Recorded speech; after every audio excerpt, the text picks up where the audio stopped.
welcome to Scrappin with Sheri. I feel like I have so many things to show you today, and we are going to go to sketch page 36. Can you believe it? We are moving right along in this book. After we did a really hard one for the reindeer, this one was pretty easy. We're going to do another easy one today. But some of you have asked about my Happy album recently. And the Happy album is a 6 3/4 by 10-inch little album. It does have a spine on it, but I leave mine off until I'm finished with it, so I don't crease the spine as I'm working. But this Happy album, I just do from year to year. I printed out calendar pages, and I did print my own this year because I wanted the boxes in the calendar to be a little bit larger. And I just chronicle basically what we do every day. This is scrapbooking the now. And at the end of the month, I will go back and I'll print out pictures. And these are printed on 5x7s with my Epson PM400 printer. And I just printed a whole event. This was a time we kept our granddaughter on one 5x7. And I just stick two 5x7s in there per page. And that just kind of chronicles what's going on in our world. Now, this helps me in a lot of different ways. I love just keeping up with what we've got going on in our lives. I do write it in pencil when I first start. So if anything changes with that plan, then I can erase it. If I have cards that I have for people for birthdays or whatever, I go ahead and add them into it where the month is. But when I go back to start scrapbooking like I am today, I can go back and look at all the dates and see exactly where we were when. And the event I'm going to be scrapbooking today started on January 25th. So you'll see a couple of these pictures in what we're using today. So the Happy album is just a great way for me to keep up with what's going on in my world until I get ready to scrapbook it in my larger album. So you can see I pre-decorated, got Mother's Day cards already purchased. But I just write in anniversaries, birthdays, things like that. I've kind of pre-decorated the pages just so they're kind of cute. You don't even have to do that much. It's according to how much or how little that you really want to do. So that's the Happy album that some of you have asked about. Now, how did that help me in this? I wasn't sure about the dates on some of these pictures. And yeah, I could have gone back and looked in my phone to see what those dates were. But it's also written out in my Happy album what we did each day. And this was a trip that we took to Virginia Beach. So I wanted to do these pages using some beachy kind of stuff because I just don't do a lot of beach. We are not real beach people, but I thought this would work for us. Now you can see on here, we've got two different colors of paper. We've got a background page, and then we've got a little inset here. And it looks like there's a border here and a piece of paper here, but I'm going to make this one complete piece of paper. Now, because I am using beachy pictures, I went to my stash and I pulled some odds and ends. And unfortunately, none of these are available any longer. So if you got these in your stash, yay for you. But this blue paper and this are from the Florida Scenes collection. I thought that was such a pretty collection. I didn't buy a lot of it, again, because we don't do a lot of beachy stuff. But here's what was included in that Florida Scenes paper. There was a piece of paper with the shape of the state, a little map page. This blue has the shells on the back. And then this, I don't know what you call this modeled book has an orange on the back with listings of different places in Florida. Now, obviously, we weren't in Florida, so that doesn't really matter here, but I thought these papers would be really pretty because I found these embellishments that were left over from, I think, Seas Please, and I had them in my stash. They match really well, so I decided this would be a good opportunity to use these embellishments with this paper and make this quick page. Now, this white sheet I'm going to be using as a mat, so I'm going to set that aside for right now. Now, really the only thing that I have to cut initially on this is the part that I'm going to use to make the bottom of this page. And it shows us that it's 4 3/4 plus there's another 1 1/2.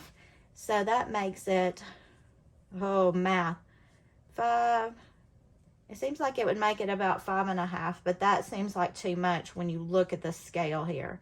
So we are just going to cut this at 4 3/4. That's what I'm going to do. Don't you love the way I think out loud?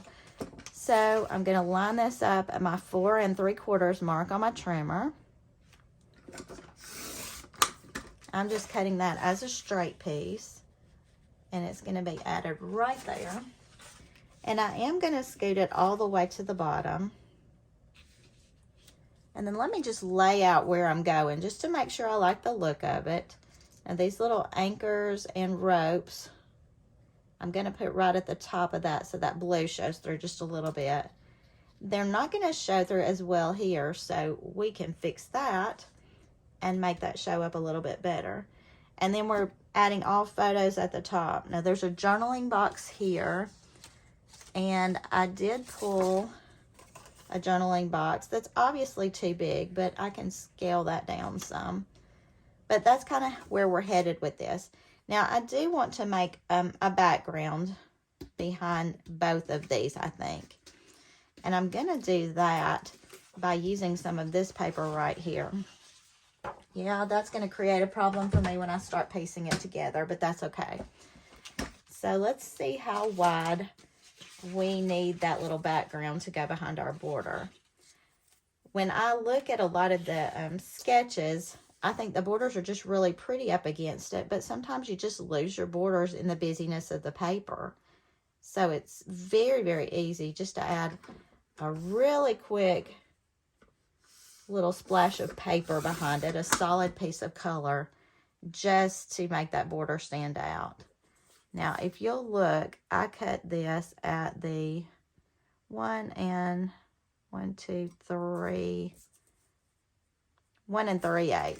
I'm going to cut another one at the same place. I hope you're impressed with those math skills, because that is not my strong suit. So I've got those borders on the 1 3/8. And I'm going to go ahead and mat those. And I feel like this is just going to make this really pop on here. We do have tons of border maker cartridges that would also be great for this. We've had rolling waves. We've had a dolphin. There have been just several border maker cartridges, border punches that would also work for this beach kind of thing. But I'm cleaning out stash, and when I found these little borders in there, I thought this would be a great opportunity to use those. And the colors match so well with this piece of paper. I just couldn't turn it down for now. I keep seeing things. I belong to lots of craft boards, organization boards, different things like that. And I keep seeing people talking about how much stuff they have. And I admit, I love to buy the pretty scrapbook stuff, but I use it too. And I hope that you are using this sketchbook as an opportunity to use some of your stash. I like it that the sketches are generic enough. You can use them with whatever paper you've got going. But use your stuff, y'all. Don't just let it sit around and don't do anything with it. There's so much pretty stuff around. Use it up. Then you can buy more and not feel guilty about it, right? All right. Because I'm going to need this white background behind here to map my pictures on, I'm just going to cut a little welding strip. We're not going to understand this method to my madness here, but it's okay. Trust me. I'm going to cut a welding strip. This I'm going to continue to use. But what I'm going to do is lay my paper on this page just to line it up top to bottom. Does that make any sense at all? I'm using the back of it. I'm laying it on this piece of paper. And yeah, I could use my 13-inch map, but I don't have it handy right now. So I'm just using this to get the sizing right, because I want to make sure when I'm finished, I've got a full 12-inch page. And I've pieced that down together. I'm just holding it, and I'm going to run the tape to do my welding strip. Now, I'm not taping it onto that white paper. I'm just using that as a size guide. And there we go. I see when I laid it down, I laid it upside down so I wouldn't tape on the back side, or on the side I'm using. I added the welding strip, and now I've still got my white paper to map my photos on. So let's add these back in. And I am going to go down a little bit with this. I've taken up a lot of space here in the way I did this. We could add a little more color here, but I'm going to go way down on this border. Yeah, I'm making this page harder than it started. I am going to give me a little bit of color above that border. And I'm going to do that by running some repositionable tape along the top back edge of this. For me, I've just found this is my easiest way to get a little strip even when it's not going to a top or a bottom. Just going to line that up on there. Now, I could get really particular about this and measure it all out, and it looks like we're pretty close to even. So I've already got that one stuck. I'm going to stick this about right here, and then this one here, and that still leaves me a little bit showing top and bottom, and that was my goal. So let's go ahead and stick those down. I'm using my regular tape runner, and I'm just going to leave a little bit showing along the bottom. Still gives me some variation in the colors down there, which I really like. And then this one, remember, we stuck it onto that little strip, so I can pretty much put it anywhere. Now, if I were particular about what size my journaling box is going to be, I would probably add that in before I stick this part down, but I'm not. The journaling box can be lots of different sizes on here because I have lots of different ways to journal. And let me use my ruler just to check the sizing on this, just to make sure it's reasonably close. All right, now let's figure out our photos and what we're going to do with those, and then we'll move on from there. So the original layout shows a 4x6 photo here, and then 3x3s and a 6x3. And I've got lots of different pictures here. Am I going to use them all on this page? Probably not. And this was the hotel we stayed in, not necessarily overly important. I do like this little Virginia Beach welcomes you, but I could cut it down and add it here. Now they're showing a title here. I don't necessarily want a title there. I think I'll do the picture of me in my t-shirt from the event weekend. I do like that I've got a sunrise and a sunset. So I think I want to make those small enough that they're going to fit on that area right there together. Now, these two things I don't necessarily need, but I might want them. So maybe we do a peekaboo pocket. That just means that one of these I'm not going to be able to cut down very much because I need it to fit the peekaboo pocket. And I think this is the one I'll keep whole. So let me grab a pocket.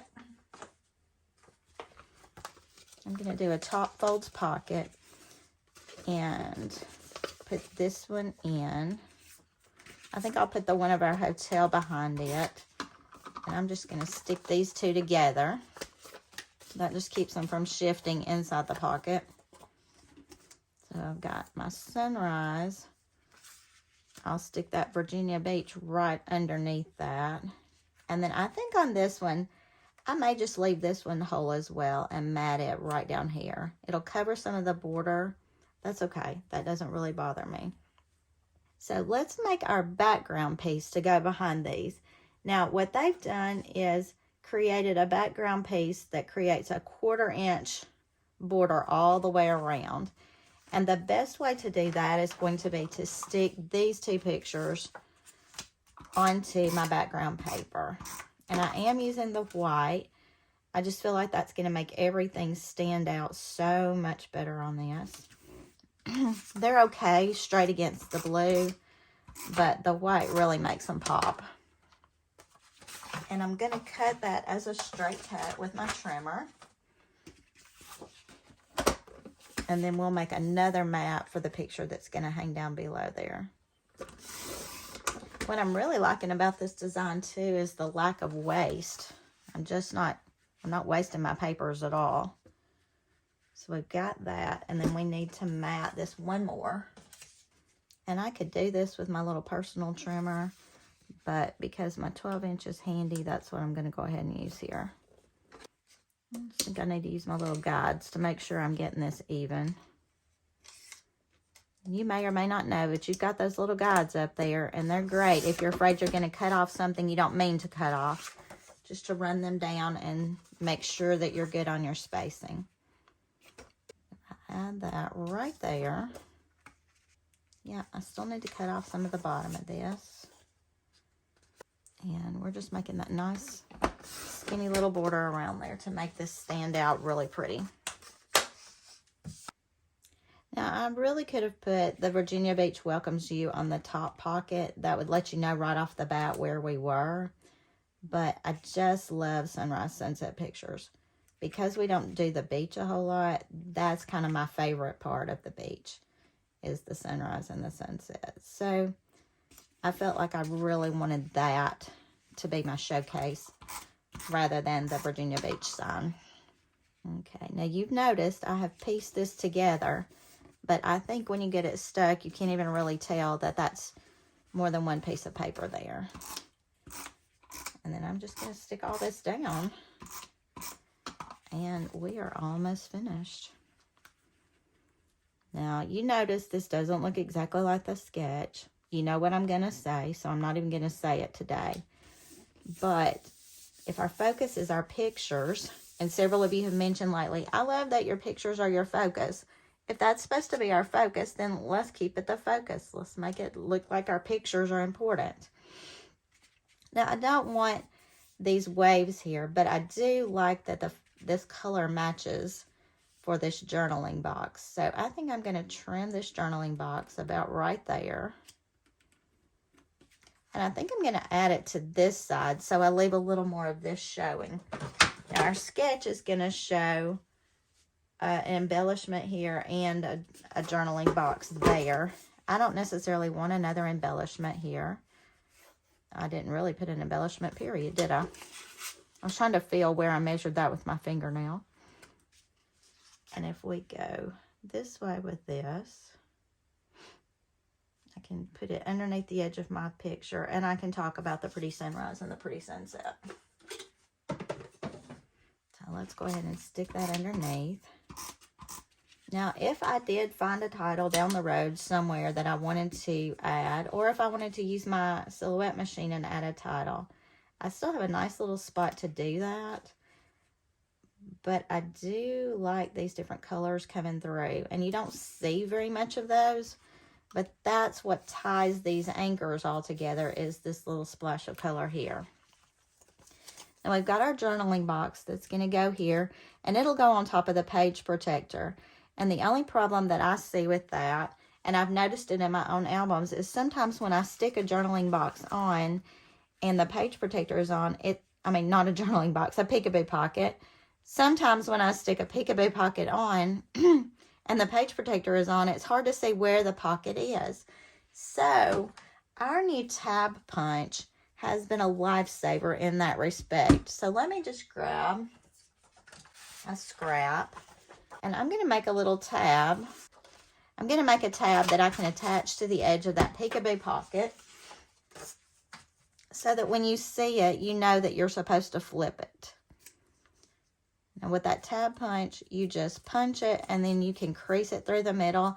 If you want it really exact, you could use your scoring blade on your trimmer to score that. But I'm going to add that right here, or maybe on the side right here, just so you know that that's a flippable. So I'm going to put my tape on the inside of that tab. I think I'm going to use my repositionable just to get those edges on there, because that's what's going to be likely to come loose as you flip it in your albums. Just making sure we've got those edges covered. And when I put the tabs on, I line up the straight edge of the tab right along the edge of whatever I'm putting it on.